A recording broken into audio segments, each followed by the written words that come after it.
My pleasure to have you today, listener.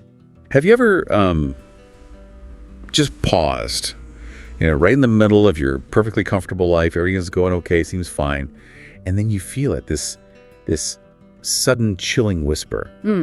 Like a little doubt creeping in. Exactly.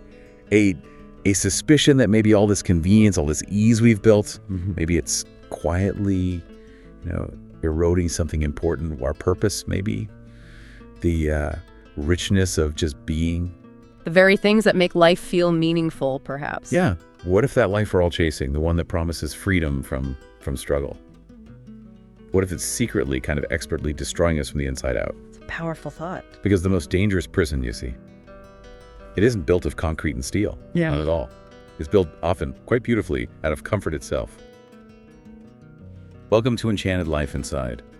Today, we're not just dissecting a story. We're stepping right into a narrative that, promises paradise, but then it delivers this chilling, almost, darkly funny warning. A kind of cautionary tale, really? Definitely. Yeah. A profound account that could really reshape how you view your own modern existence, maybe the choices you make every single day.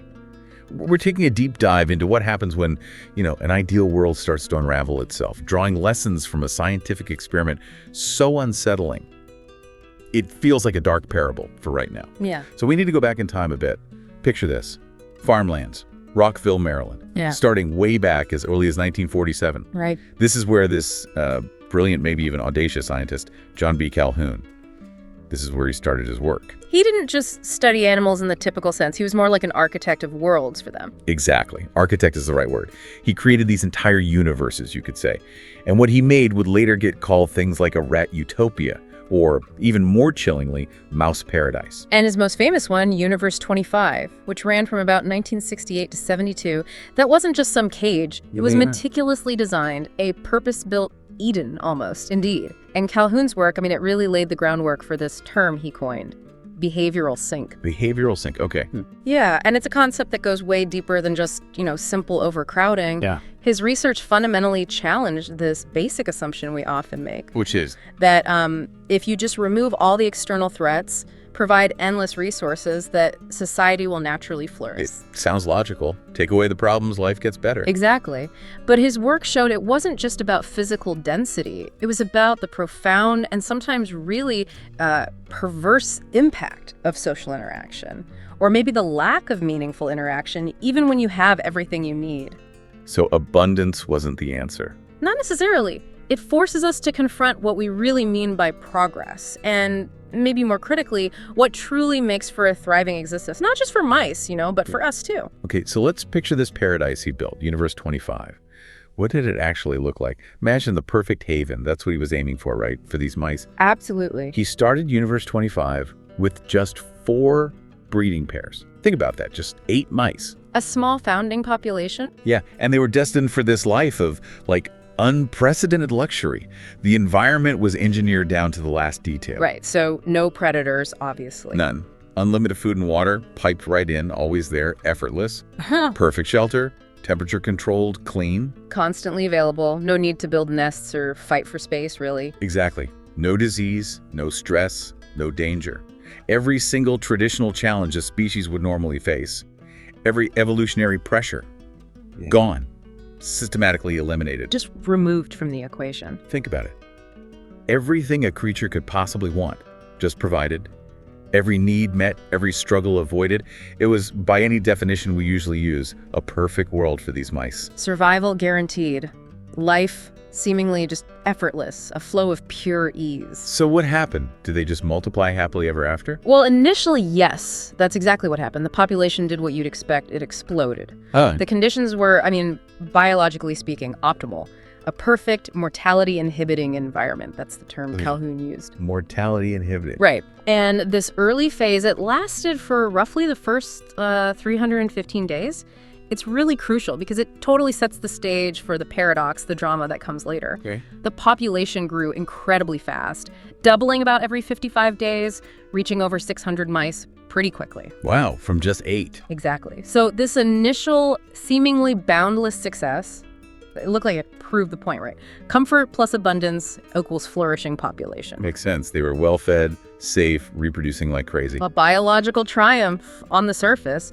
But, it was precisely this success that kind of acted like a gilded curtain. It hid these subtle, really insidious changes that were brewing underneath. Beneath the surface of paradise. Yeah, it makes you ask, when you solve all the external problems, what kind of internal conflicts pop up? What happens when success just feels empty? Right. So day 315, you said that was the turning point. Yes. The clock strikes day 315. Yeah. And that's when the unraveling starts. Then not like a sudden disaster, right? No plague, no flood.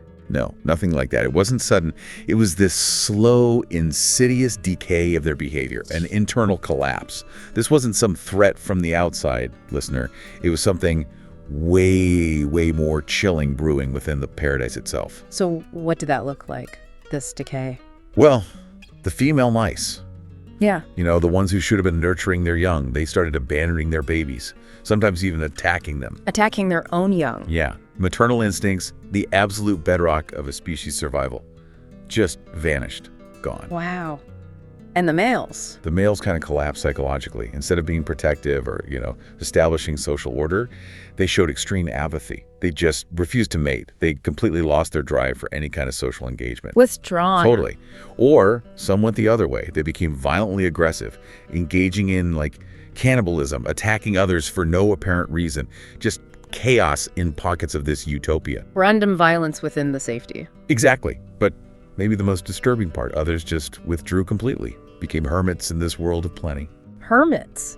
Even with all the other mice around? Yeah. They'd only come out to eat and move around when everyone else was asleep, avoided all social contact. This wasn't, thriving. This was a species profoundly existentially lost. The life force was just draining away. Slowly but surely. And this ties into the behavioral sink idea you mentioned. Precisely.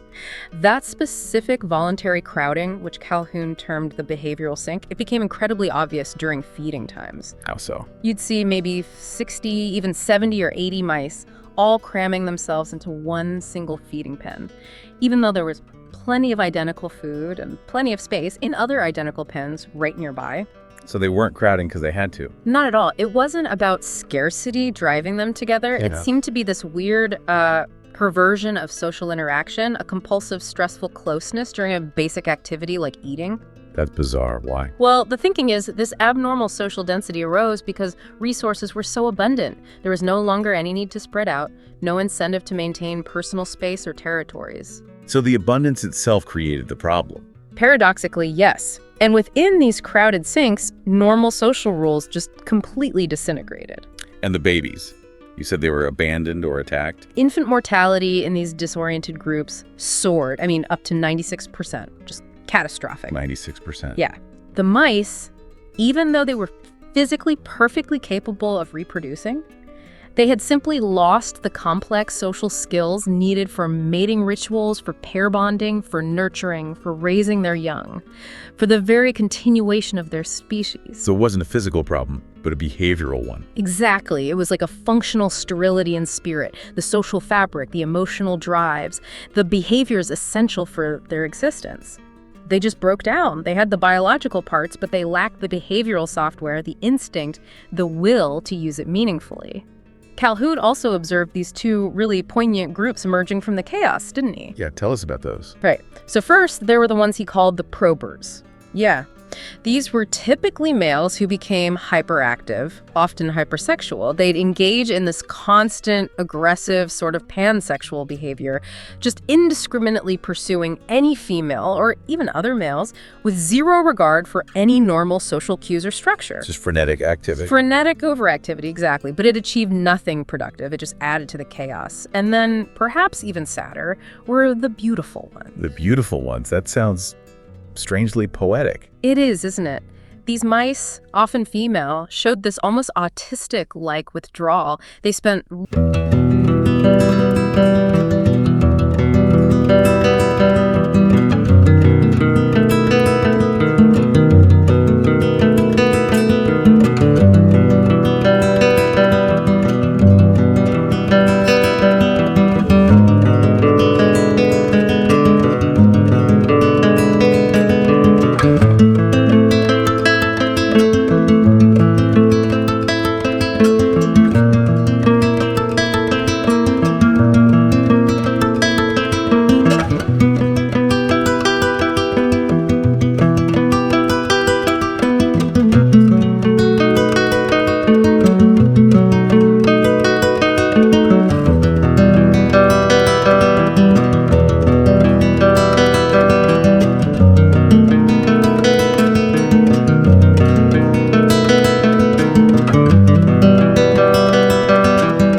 modern concepts people are talking about, like the human connection crisis. Right, I've heard that term. Or comfort trap psychology.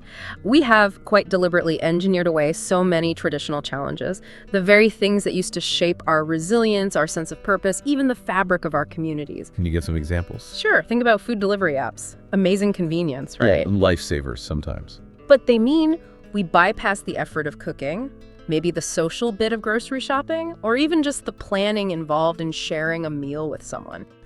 Okay. I see that. Or dating apps. They promise this endless pool of choice. So many options. But often without the vulnerability, the courage, the actual effort needed for real face-to-face connection.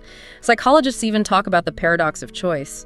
Here, more options can actually lead to less satisfaction. Right, you get overwhelmed, maybe you never commit. Exactly. And streaming services. An infinite library on demand. Fantastic.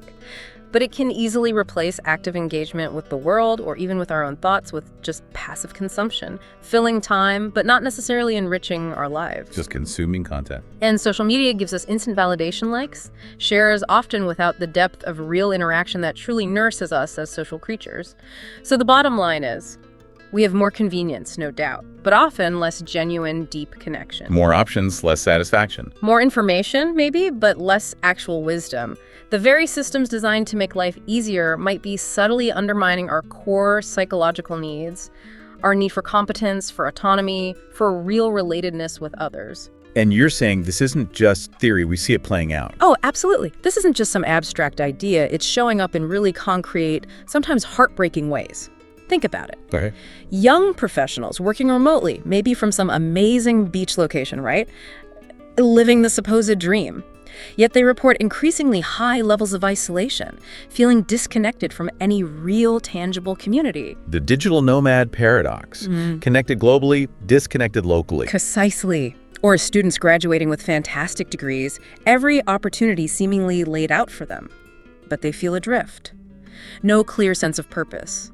The world offered them everything except, maybe, how to find their own why. That sense of direction. Yeah. And people with hundreds, thousands of online friends, followers, but feeling profoundly lonely. Who do you actually call at 2 a.m. when things get rough? That's a stark measure of real connection. It really is. So this isn't just me observing stuff, it's a widespread societal pattern. And it mirrors almost exactly what Calhoun saw with his mice, that pathological withdrawal, where they only came out when others were asleep. We interact, but maybe superficially? Transactionally, through screens. Exactly. In ways that just don't seem to satisfy that deep evolutionary need we have for genuine, authentic connection. You know, Calhoun actually characterized the social breakdown he saw as a spiritual death. He explicitly said it came before the physical decline. Spiritual death, that's heavy. It is, and it's a powerful metaphor that really urges us to ask ourselves, are we sensing a similar fading? A loss of inner drive, a loss of purpose in our own lives, even while we're technically surviving, even thriving materially. You have all the stuff, but maybe lost the spark. Something like that. The spiritual death isn't necessarily about religion. It's more about this profound existential emptiness. A societal condition, maybe, where people lose the will to strive, to connect deeply, to find real meaning. It's about vitality versus just existing. Are we trading the good stuff for ease? That's the core question. Are we subconsciously trading the vibrant challenges, the meaningful discomfort benefits, the struggles that actually forge character, deepen relationships, build real resilience? Are we trading all that for this seductive, but ultimately maybe destructive ease? Because ease feels good in the moment. Of course it does. But this slow erosion of motivation, of curiosity, of the will to truly engage with life beyond just basic needs, it becomes this quiet internal starvation of the soul, even while our bodies are perfectly comfortable. And the most chilling parallel for me, the one that really, as I said, made my coffee go cold, it's Calhoun's idea of the beautiful death. Ah, yes, the beautiful ones who withdrew. Exactly. It was this slow, voluntary withdrawal from life itself. The mice just stopped trying. Not because of force, but like an internal surrender, a quiet despair. Just gave up on living, essentially. Yeah, and it forces the question, are millions of us today living our own version of a beautiful death? What would that look like for humans? Well, think of the high-powered executive. Yes. They made it, right? Corner office, fancy car, big title, everything society says is success. But inside, annoying emptiness they can't shake. The success Or trap. the influencer.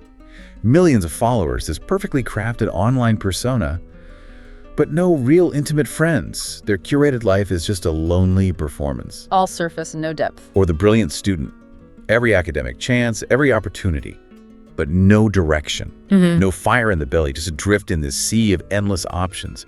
We are, I think, collapsing quietly, gracefully, often without even noticing, into what we can only call a comfort trap psychology. A state where the ease itself becomes the biggest burden. Exactly. It's this subtle despair that creeps in, often unnoticed, until that silence of unfulfilled purpose just becomes deafening. So after wrestling with this for days, I found myself at a park, just watching kids play. Sometimes the simplest observations are the most profound. Totally. There was this little girl, maybe 5.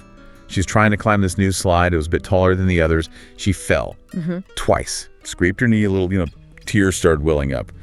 But then she just grunted this little sound of determination and got right back up. Didn't give up? No. She repositioned herself, tried a different way, holding on tighter, and finally, with this big triumphant push, she made it to the top, and her face just beaming with pure pride. The thrill of victory. Completely. Squeaked knee was totally forgotten. And it just struck me then. Her struggle. It wasn't imposed on her. She chose it. Ah, that's a key difference. Self-selected challenge. Right. She embraced the temporary discomfort, the risk of falling again. Right. And the reward wasn't just getting to the top of the slide. It was this deep internal feeling of accomplishment, of mastery. It was small, but it felt huge. That observation, host, that's absolutely the critical distinction from Calhoun's mice, and it holds massive implications for us. How so? The behavioral sink, the collapse, it wasn't caused by the absence of all challenges, it was caused by the absence of meaningful challenges. Okay, meaningful, what's the difference? The mice had nothing to strive for beyond just existing. They didn't need to forage for food, it was always there. No nests to build, shelter was perfect, no territories to defend, no real threats. Their world was entirely given. Nothing to overcome. Precisely. They couldn't even know they were in paradise because they had no comparison point, no predators to fear, no scarcity to manage, no hard-won victories to feel proud of, no complex social stuff to navigate. Their existence lacked the very things that structure purpose and meaning in the animal kingdom, and profoundly in the human experience, too. So they lacked, what, opportunities? Opportunities to develop competence, to exercise autonomy, make real choices, or to form deep bonds through shared purpose or struggle. These are core psychological needs, things like self-determination theory talk about. The mice had none of that. And isn't that kind of like us, many of us in developed nations? It's a disturbing parallel, isn't it? We've never known real hunger, many of us, or true hardship. We have convenience everywhere. We've normalized this abundance. We expect comfort, maybe even feel entitled to it. Yeah. We think it's our right, the ultimate goal. But Calhoun's work screams this warning, doesn't it? The ultimate betrayal isn't a lack of resources. It's an abundance so complete, so total, that it strips away the very essence of what makes us human. It leaves us functionally sterile in spirit. It's not the lack of things that gets us, it's the lack of meaningful doing, meaningful striving. We've engineered away the need for problem solving, for resilience, for that grit that builds character. Which brings us to a really important, maybe even urgent question for everyone listening. Okay. When was the last time a challenge genuinely energized you? Not just a deadline at work or some crisis you had to deal with. But something you chose. Exactly. A self-selected endeavor that really pushed your limits, but also somehow invigorated your spirit. Made you feel truly alive. That's a tough one to answer immediately. It often is. And are we getting so good at escaping one kind of comfort zone psychology, only to fall into a new, maybe more insidious one? A subtler cage built of convenience and passive consumption. Like the rats, failing to adapt to their perfect world because their drive just vanished. Precisely. Their fundamental motivation was lost because there was nothing left to master, no sense of competence to build. So the Paradise Paradox, it isn't about rejecting comfort altogether. That's just silly. Right. We need comfort too. Of course. It's about consciously, intentionally reintroducing purpose. Recognizing that real growth, deep satisfaction, that feeling of vitality, it comes from engaging with meaningful struggle, from choosing discomfort when it serves a higher goal. Choosing discomfort seems counterintuitive. It does. But it's about understanding that peace doesn't only come from ease. Often, more profoundly, it comes from overcoming. It's in the struggle, the pursuit, the process of tackling obstacles. That's where we find our deepest meaning, our most vibrant sense of being alive, is where we find flow, where challenge meets skill.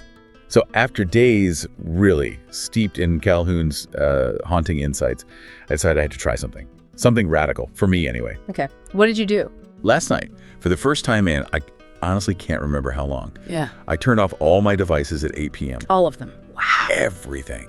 No social media scrolling, no streaming shows, no checking work emails, just me. Yeah. And a physical book, paper pages, ink. The old-fashioned way. Yeah. And the quiet, the profound, almost unsettling quiet of my apartment. How did that feel initially? Awful. At first, the silence was deafening. It felt like this huge vacuum where all the usual noise should be. My fingers were literally itching to grab my phone just to fill the void with that familiar digital buzz. Withdrawal symptoms. Totally. My mind was racing with FOMO, fear of missing out. What was I not seeing? What news? What dumb update? It genuinely felt like a withdrawal. Yeah. But as the hours passed, slowly, something really remarkable started to happen. No. This little experiment, this personal test, it perfectly mirrors the core message that Calhoun's work seems to be whispering to us, right? How so? The mice didn't need fewer resources. They desperately needed more meaning, more purpose. Right. It wasn't about taking things away, but adding something essential back in. Exactly. So the solution for us isn't about dismantling the modern world or throwing out our technology. These tools are amazing. They offer huge benefits. We shouldn't romanticize hardship either. No way. It's about intentionally, thoughtfully, reintroducing purpose into our personal paradise, our modern abundance. Actively seeking out challenges again. Yeah. Embracing challenges not because we're forced to by some threat, but because they matter to us, because they resonate with our values, light a fire in us, align with those meaningful discomfort benefits we talked about. Things that foster growth, resilience, self-worth. It's like a conscious act of reclaiming our agency in a world that's increasingly designed for us to just be passive receivers, effortless consumers. So back in my quiet apartment, as the digital noise finally faded away, I started noticing things. Like the moonlight filtering through the window, making these cool patterns on the wall, something I haven't really looked at, not deeply, in years. Simple presence. Yeah. And I remember this conversation I had been meaning to have with my sister, like a real heart-to-heart, not just texting a meme back and forth. And I actually felt this genuine desire to connect with her. Deeper connection calling. Totally. And I found myself actually planning a real in-person meetup with friends, picturing us laughing together, being truly present instead of just, liking their vacation photos online. Moving from digital to physical presence. And for the first time in so long, I felt this thing I couldn't quite name, somewhere between deep peace and this surging sense of purpose, like a quiet hum of being truly organically alive. That sounds incredible. It felt real. And this morning, I woke up before my alarm, not because I was anxious, but just out of this renewed internal drive, this curiosity for the day. Wow. I made coffee the old-fashioned way, ground the beans, smelled the aroma, waited for the water to boil, and I watched the sunrise without taking a picture of it for Instagram. Yeah. Resisting the urge. It was a deliberate choice to create, to engage directly with my reality, to experience life authentically instead of just consuming whatever was presented to me. That digital detox, even if it seems small, it's actually a really powerful step, isn't it? Towards tackling that loss of purpose in modern life we feel sometimes. Escaping the grip of comfort zone psychology. It felt like a step, yeah. Because it's about cultivating resilience again. Fostering genuine connection through shared experiences, through the messy, real richness of human interaction, not just relying on that curated, often kind of hollow online validation. Trading likes for real connection. Exactly. This conscious choice directly challenges that frenetic overactivity Calhoun thought in his mice. All that pointless running around that offered no real satisfaction. This has led to burnout and despair. Right. It leads only to a deeper, maybe unacknowledged comfort trap.